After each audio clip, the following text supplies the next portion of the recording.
This Family Life News podcast is made possible by the support of listeners like you. It's the Noon Report from Family Life, bringing a Christian worldview to what's happening in New York, Pennsylvania, across the country, and around the world. Weather with Kevin Williams, plus special features and reports with the Family Life News team. Now, here's what's happening. Countdown to a shutdown. Good afternoon. Barring a deal by midnight tonight, Uncle Sam will run out of money. Correspondent Ryan Nobles gets us started from Capitol Hill. The two sides right now are not even talking. In fact, they have reverted to name calling, with Democrats accusing President Trump of throwing a tantrum and Trump responding in a new interview that Democrats are deranged. The result right now is a high-stakes staring contest where if no one blinks, the government shuts down. So what does a government shutdown mean for you? Erica Brown continues our coverage. A shutdown could lead to delays in Social Security checks in some veterans services, along with closures of national parks and museums. And the White House has threatened mass firings at federal agencies if no deal is reached. Ryan Schmelz with Fox News. Programs like Medicare, Medicaid, Social Security, and law enforcement will continue, but the employees working in those agencies could go without pay until the shutdown ends. The last government shutdown lasted 35 days during Trump's first term. House Minority Leader Hakeem Jeffries says if there's another one, it'll be the GOP's fault. Republicans control the House, Republicans control the Senate, and Donald Trump is the president. If the government shuts down, it's because Republicans have decided to shut the government down. But House Speaker Mike Johnson accuses Democrats of being unreasonable when it comes to spending cuts. He says Republicans remain united despite the impasse. There is zero daylight between the White House, the President of the United States, and Republicans in the Senate and the House. Republicans want a spending package that would fund the government through mid-November. Democrats are demanding Obamacare tax credits be a part of the deal. A rare meeting of hundreds of military generals happened this morning at Marine headquarters in Quantico, Virginia. They were summoned there by Defense Secretary Hegseth, who used the occasion to blast the woke policies of the previous administration. He promised, as Defense Secretary, to rip out the politics. No more identity months, DEI offices, dudes in dresses. More from NBC's Peter Alexander. Since taking over the Pentagon, Hegseth has focused on reshaping military culture by installing what he calls a warrior ethos. Still, today's gathering comes after months of high-profile firings of senior officers with limited explanation, including the Joint Chiefs Chairman, the president's rebranding of the Defense Department as the Department of War, and his deployment of National Guard and active duty troops to cities governed by Democrats. Defense Secretary Hegseth outlined a new 10-point plan today to raise standards that focus on discipline, training, and physical fitness. He told those who don't agree with the standards to leave the military now. President Trump and Israeli Prime Minister Benjamin Netanyahu have agreed on a plan to end the war in Gaza. This can be done the easy way, or it can be done the hard way. But it will be done. It involves the deployment of an international security force and installation of a so-called Board of Peace. That Board of Peace would be headed up by President Trump and former British Prime Minister Tony Blair. Gaza will have a peaceful civilian administration that is run neither by Hamas nor by the Palestinian Authority. President Trump says if Hamas does not sign on to the deal, then he will support Israel in its efforts to dismantle and destroy the terror group. Still to come on the Noon Report for Tuesday, drought's impact on fall colors, long wait at the ER, and flag flap in Philadelphia. Good afternoon. I'm Kevin Williams. The dry, tranquil weather pattern is going to continue for days to come. forecast details are up in 10. All right, Kevin, thank you. Let's check the stories making news where you live across New York and Pennsylvania. The lack of rain is stressing out trees, and that's impacting the fall foliage. The drought is causing trees to change colors sooner, or in some cases, it's causing them not to change colors at all. In areas that tend to be relatively dry and on hillsides that are sort of south and west facing, which tend to be dry, a lot of those trees are not going to be part of the party for fall color this year. Donald Leopold is an expert on the autumn colors at the SUNY College of Environmental Science and Forestry in Syracuse. He says the lack of rain has impact beyond the fall foliage. Drought stress can lead to insect infestations and disease issues and just a general decline. This weekend will mark peak autumn colors in the Adirondack Mountains. The Twin Tiers, western New York, and central Pennsylvania usually see their best fall foliage by the middle part of October. There's a statewide warning today about those inflation refund checks that are arriving in the mail in New York. Scammers are falsely claiming you need to submit payment information in order to get your check. But don't be fooled. Cybersecurity expert Paul Robinson says if you get such a phone call or a text, don't click on it. I know that's extremely simplistic, but don't click on it. Very important, says Robinson. You don't click on such a text. He says the scammers are sending out texts and voice messages trying to gain access to your personal information. The state says it will never solicit information in such a way. If there are current events that are going on and you get a text, more often than not, probably pretty much all the time, it's going to be some sort of scam. New York is mailing out 8.2 million checks from now through November, and there's nothing you have to do to get yours. It will simply be mailed to you. Steuben County, New York Sheriff Jim Allard is defending his partnership with ICE in enforcement of federal immigration law. We're not ICE. We have no intention of being ICE. But we are going to work with our federal partners. Jessica O'Connor with Citizens for a Better Southern Tier thinks that ICE partnership is ill-advised. Sheriff Allard has mentioned that he has no jurisdiction to intervene in an ICE arrest, but that doesn't mean that he has to actively help them. The sheriff says the county is not in the business of targeting for arrest individuals based on race or ethnicity. We're not going to go out in a Gestapo method and ask for your papers and stop you on the roadway because you look different. That's not what we do, and frankly, that's a ridiculous assertion. The agreement with ICE allows sheriff's deputies in Steuben County to transfer inmates to the custody of ICE. It also gives some of them access to a federal crime database. The Pennsylvania Supreme Court has ruled that voters must be notified if they make mistakes on their mail-in ballots. That 4-3 decision means counties must make voters aware if there are any issues that could lead to their ballot getting thrown out, like missing a date or a signature. A lawsuit's been filed by 2 survivors from last month's tour bus crash on the New York State Thruway. We get more in this report from Melissa Kroll at Spectrum News. The bus was traveling from Niagara Falls to New York City when it crashed in Pembroke last month. State police were not ruling out that a loose water bottle could have distracted the driver. They did, however, rule out intoxication the day of the crash. That accident on August 22nd killed 5 people and injured dozens more. When the bus veered off the highway and flipped over, the plaintiffs accused the bus company of negligence and the driver of reckless behavior.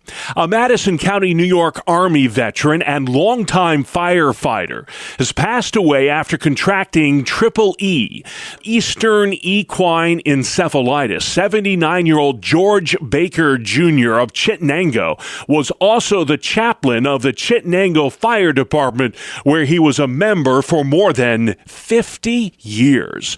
The average American will visit the emergency room 34 times in his or her lifetime, and unfortunately, both New York and Pennsylvania rank in the bottom 10 states nationwide when it comes comes to the longest ER wait times.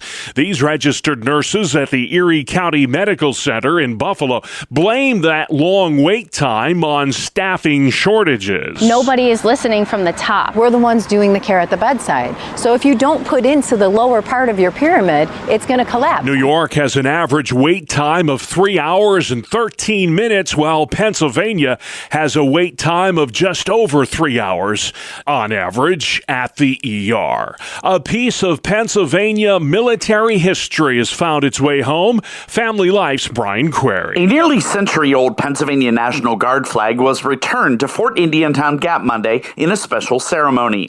The flag, believed to date back to 1920 or 1921, was discovered earlier this year in a private antique collection. Guard officials say it holds extraordinary significance, marking the 1921 adoption of the Pennsylvania National Guard title. The flag once flew over the Guard's headquarters at Mount Gretna in the 1920s, long before Fort Indiantown Gap was built for World War II. It will now be preserved and displayed at the National Guard Museum. Brian Query, Family Life News. Thank you, Brian. There's a flag flap today in Philadelphia. The city is raising the Chinese Communist Party flag in front of City Hall. It's a controversial display that celebrates the establishment of the communist regime. The flag ceremony was sponsored by the Pennsylvania United Chinese Coalition. Many human rights groups are blasting Philly Mayor Sherelle Parker for allowing that flag ceremony to happen in a city like Philadelphia, the birthplace of American democracy. Sports is next. It's the 2-minute drill on the Family Life Noon Report. Good afternoon, I'm Randy Snavely. Bob, the Miami Dolphins picked up their first win of the season, beating the New York Jets 27-21. Tua Tagovailoa tossed 2 touchdown passes to lead Miami, but the news was not all good for the Dolphins, as star wideout Tyreek Hill, who caught 6 passes in the game, had to leave with what they initially thought was a dislocated knee. Now it appears as if he tore ligaments in that knee and is probably out for the rest of the season. The Jets, meantime, fall to 0-4, even though Justin Fields threw for 2 scores and combined to accumulate over 300 total yards. In Denver, the Broncos put a hurt on the Bengals, 28-3. Bo Nix threw for 326 yards and 2 touchdowns. He ran one in as well. Denver moves to 2-2 on the season. The Bengals, they only had 9 first downs in the whole game. They committed 11 penalties. They also are now 2-2. Major League Baseball, the playoffs are set as the wild card rounds begin today. In the American League, the Guardians and Tigers will kick things off at 1 o'clock this afternoon.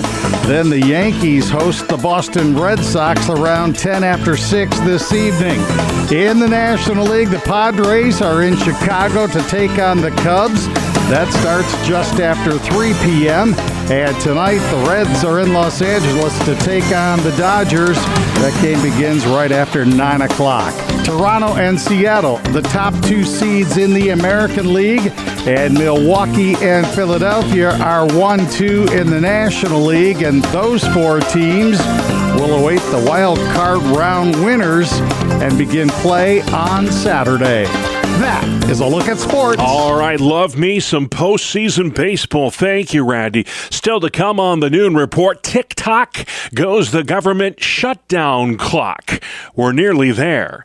AI actress is causing controversy in Tinseltown, and the unprecedented gathering of military generals in Quantico, Virginia.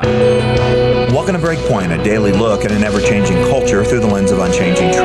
For the Colson Center, I'm John Stonestreet. Well, apparently camp isn't just for kids anymore. According to a recent article in the Wall Street Journal, there's a growing market for adult sleepaway camps. These camps offer all the nostalgia of bunk beds, hay rides, campfires, cabin competitions with war paint, the whole package, only with more bartenders than camp counselors and less lights out. For example, and I quote from the article here, at Camp Social, creating chemistry is everything. Campers are divided by age, which range from the 20s to the 60s into bunks of 8 to 10. Each is staffed with a trained counselor who serves as a camp concierge, a bonding facilitator. They are even tasked with coming up with a bunk cheer, end quote. Now, what inspired the creator of this camp for grown-ups? Here's what he said, quote, I created what I wished existed. We're expected to figure out friendships without a blueprint, end quote. For the many who have happy memories of going to summer camp or maybe just watching The Parent Trap too many times, the appeal of this is understandable. A 1998 film, Indian Summer, portrayed groups of adults hoping to relive the childhood joy of summer camp. What's driving today's real-life adults back to camp, however, is not just nostalgia. It's loneliness. As the Wall Street Journal article described, quote, when you're in your 20s and 30s, you don't make tons of friends unless you're doing something that bonds you, end quote. Well, interestingly, most of the people in the photos that accompany the article are women. But this new industry is only one indication among several that points to a profound lack of connection that affects both men and women. Even more, it reveals an incredible opportunity for the people of God. Responding to this Wall Street Journal article on X, author and scholar Dr. Anthony Bradley tweeted this, quote, my goodness, how sad is this? Just go to church. In other words, what people are looking for from adult summer camps, they should be able to find in the body of Christ. Specifically, they should be able to learn from the church what the epidemic of loneliness reveals about who they truly are. After repeatedly pronouncing his creation good throughout the whole first week the universe existed, God said something was not good. That was even before the fall made everything not good. It's not good, he said, that man should be alone. It's important that he did not say it's not good for man to be lonely, but rather alone. That's significant because being lonely is a subjective matter. You can be lonely in a crowd and you can feel content all by yourself. God here was making a statement about man's existence more than he was about man's feelings. You see, God had given humans a purpose in the way that he created them. With that purpose came a command, be fruitful, multiply, fill the earth and subdue it. The same command was repeated to Noah after the flood. Obviously, the command involves having kids, but it's also a call to bring human community across the face of the earth. Throughout the biblical story, that theme continues to be fleshed out. God is creating a people for himself. And also important is that along the way, God reveals to his world who he is. He is Trinity. In other words, God does not merely do relationships. He is a relationship, Father, Son, and Holy Spirit. Entrusted with the profound truth about who we are, Christians have way more to offer the lonely, isolated victims of the modern world than summer camp does. We have God's brilliant and beautiful design for marriage and family, something an increasing number of young people have never seen in real life, but find themselves looking for. We have sacred space, a place of worship in which the mundane finds ultimate meaning. And above all, we have the good news. Not that there's a campfire tonight, but that God loves his image bearers so much, he died so that they would not ultimately have to live without it. For the Colson Center, I'm John Stonestreet with Breakpoint. Thank you, John. Outside we go, Kevin Williams. Here is your family life forecast. The call for this afternoon, bright and sunny for most. Sunshine increasing as the high clouds fade across central and eastern Pennsylvania and New York's eastern southern tier.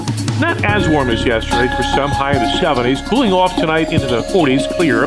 Then for tomorrow and Thursday, sunshine prevails. Cooler days with high temperatures mostly in the 60s. All right, Kevin, thank you. Could use some rain. Not gonna get any, though. Not for quite a while. This is the Noon Report. I'm Bob Price. Here's what's happening Tuesday, September 30th, the last day of September. The first government shutdown in 7 years is just hours away now. Senate Minority Leader Chuck Schumer. It's in the president's hands whether to avoid a shutdown or not. Lawmakers have till midnight tonight to strike a deal or Uncle Sam runs out of money. Vice President J.D. Vance. You don't put a gun to the American people's head and say, unless you do exactly what Senate and House Democrats want you to do, we're going to shut down your government. That's exactly what they're proposing. Republicans want a short-term spending fix to fund the government through mid-November. Democrats are demanding an extension of the Obamacare tax credits. For us, it's not like a soap opera. I mean, this is, our core responsibility as a senator is keep our government open. Why would we shut it down? Pennsylvania Senator John Fetterman, a government shutdown could lead to delays in Social Security checks as well as some veteran services. National parks and museums would close and thousands of federal workers would be laid off. President Trump spoke this morning to 800 military generals and admirals assembled together all in the same place, Quantico, Virginia, home base for the FBI Academy and the U.S. Marine Corps. We're a team, and so my message to you is very simple. I am with you. I support you. And as president, I have your backs 100%. The get-together was called by Defense Secretary Hegseth, who discussed his so-called warrior ethos. He blasted the previous administration for injecting woke politics into the armed forces. Promoting risk-averse, go-along-to-get-along conformists instead. You name it, the department did it. Foolish and reckless political leaders set the wrong compass heading, and we lost our way. We became the woke department. More on today's gathering from reporter Eleanor Watson. There are several in-person meetings of senior commanders throughout the year, but a meeting of this scale on such short notice is rare, if not unprecedented. The president told the top brass at Quantico that the military is, quote, reawakening the warrior spirit. The president and Israeli Prime Minister Benjamin Netanyahu have agreed on a plan to end the war in Gaza. Now it's up to Hamas to sign that proverbial dotted line. Trey Yingst with Fox News. There's a lot at stake here for the Palestinian people. We have to remember tens of thousands of Palestinians have been killed by Israeli strikes over the past 2 years inside Gaza. The vast majority of the population has been displaced from their homes, and much of the Gaza Strip is leveled. President Trump is offering the Palestinian people to stay in Gaza, not be forcefully displaced. On top of that, offering them billions of dollars in regional support to rebuild their homes in the Gaza Strip with a new, peaceful, moderate government. 200 National Guard troops are expected to roll into Portland, Oregon soon, unless that city wins a restraining order. It was filed by the Oregon Attorney General, Dan Rayfield. Bringing in the U.S. military into our cities is not how you do that. That's not leadership when it comes to improving public safety. That's more to score political points. President Trump's also ordered the Guard into Memphis, accusing the Democrat-run city of lax crime and immigration enforcement. The father of that 40-year-old Iraq war vet who murdered 4 people at a Mormon church in Michigan, the dad is now apologizing for his son's actions. Thomas Sanford Sr. says he feels, quote, terrible about all the families that have been hurt, end quote. His son was killed by cops who responded to the incident on Sunday at an LDS church 50 miles north of Detroit. The gunman set the building on fire after going on his murderous rampage. Police say he hated Mormons. New York City's Republican candidate for mayor, Curtis Sliwa, is sounding confident after the incumbent Democrat Eric Adams announced he will not be seeking re-election. Natalie Migliore has more from Manhattan. Sliwa in a celebratory mood. Okay, 1 down, 2 more to go. And we knew that Eric Adams was one and done. He made one promise. I will never, ever end up dropping out. And without Mayor Adams in the race, Sliwa says he's the only law and order candidate, pointing out Andrew Cuomo and Zohran Mamdani's support for Raise the Age, cash bail, and closing Rikers Island. I'm Natalie Migliore. After a more than 30-year run, AOL has pulled the plug on dial-up. Of course, the world has changed, and many of us don't rely on dial-up anymore. In fact, as satellite internet has gotten even better, the number of people who need dial-up is shrinking every year. Tech analyst Ian Shure. An AI actress is sparking outrage in Hollywood. Listen to this from Phil Hewitt. The synthetic talent known as Tilly Norwood was created by an AI studio named Sequoia. The founder of the studio says he thinks Norwood will be the next Scarlett Johansson or Natalie Portman. Human actors are calling for performers to drop the agency that signs her. I'm Phil Hewlett. And are you jonesing for junk food? Researchers at the University of Michigan found 1 in 5 women and 1 in 10 men in Generation X are hooked on sweets, fast food, or sugary drinks. Studies link eating ultra-processed foods regularly to increased risk of health issues like cardiovascular disease, cancer, obesity, and diabetes. CBS's Michael George. You're tuned in to the Noon Report, a Tuesday edition on Family Life. A frontline view of Russia's years-long invasion of Ukraine. Welcome back to another edition of Hometown Heroes on Family Life. I'm Mark Webster, and this week's guest is Pennsylvania's Todd Gallagher of A18 Missions, serving Ukraine and refugees in neighboring Romania throughout the invasion. In part 1 of our interview, he recounts how his service there started out much differently more than 20 years ago. Back in 2004, went over to teach English. From there, I got married about a year and a half later, and we started doing some short-term trips with the church that I was at, doing mostly VBS camps. And then after that, probably 2014, really felt called to go full-time. So in 2017, we sold everything and we moved to central Ukraine. That continued on until the war was imminent. We went to Romania just prior to the war starting because of the U.S. State Department warning us that it was going to be imminent. Right. And, of course, the war did happen. And embarrassingly, one of the first things I did was look for plane tickets back to the United States. What can we do from here? There's not much.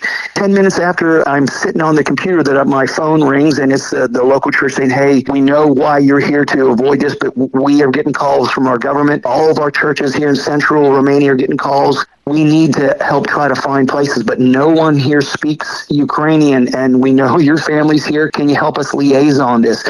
And that started the ball rolling, saying we have a purpose for why we're here. I can't help but think about the book of Acts, where Paul would go one place, and then God would say, man, now you need to go over here, and maybe not over there.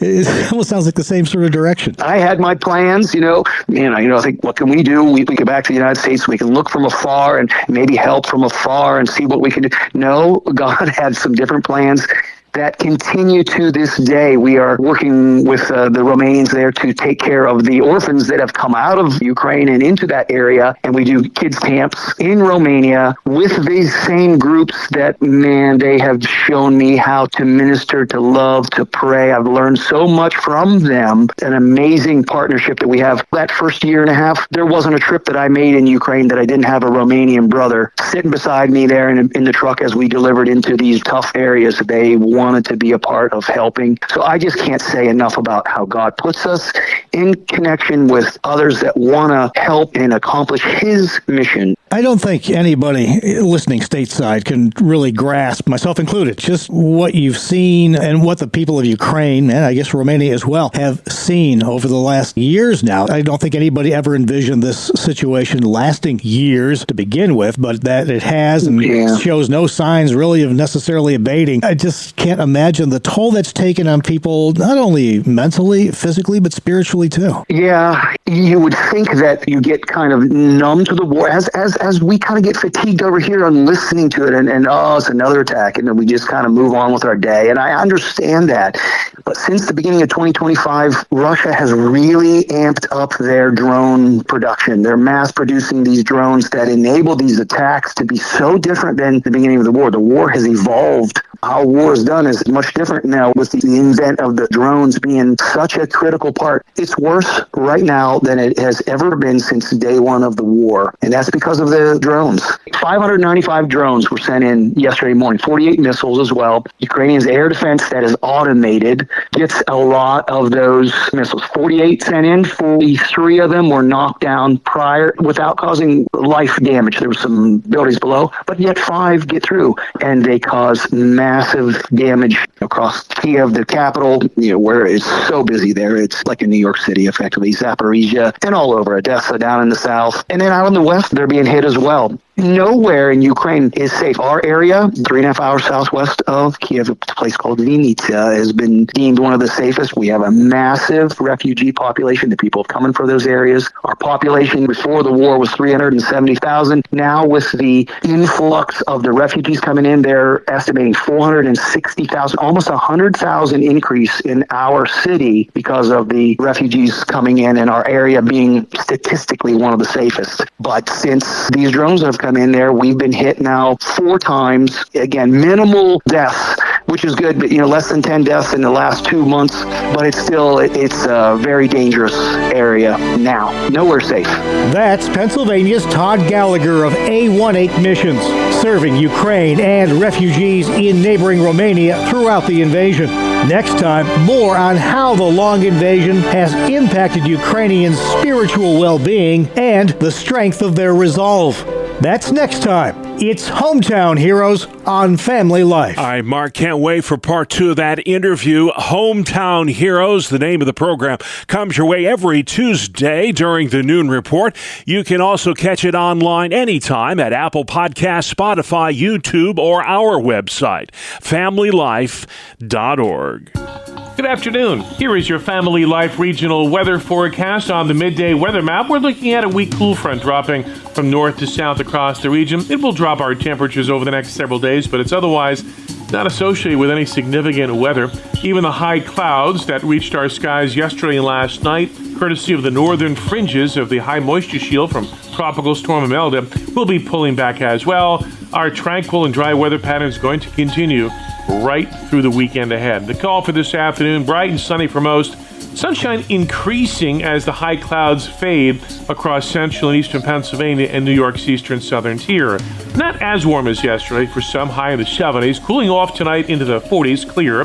Then for tomorrow and Thursday, sunshine prevails. Cooler days with high temperatures mostly in the 60s. All right, Kevin, thank you very much. And finally today, chewing gum is lots of fun, and there's extra reason to do it today. Reporter Bree Tennis has more on National Chewing Gum Day. Toss the manners and blow some bubbles as we celebrate a pastime dating back to ancient civilizations. Chewing gum was the first item ever purchased with a barcode. We did that back in 1974. Colgate says it improves oral hygiene. If you chew it while peeling onions, you might not cry. It lowers stress, helps you stay on budget while shopping, and it will not stay in your body for 7 years if you swallow it. But it may in the environment because it's not biodegradable. I'm Bree Tennis. All right, Bree, thank you. Some fun facts about chewing gum. It's existed, as Bree mentioned, for thousands of years, dating back to the Stone Age in Scandinavia. Ancient Mayans and Aztecs chewed chicle, a substance from the sapodilla tree.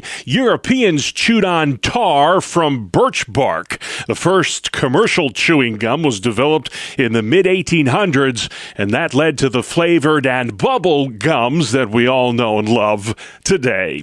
And that's our world, the world we live in. Tuesday, September 30th. I'm Bob Price, Family Life News. You've been listening to the Noon Report, heard weekdays on Family Life. Thank you for listening.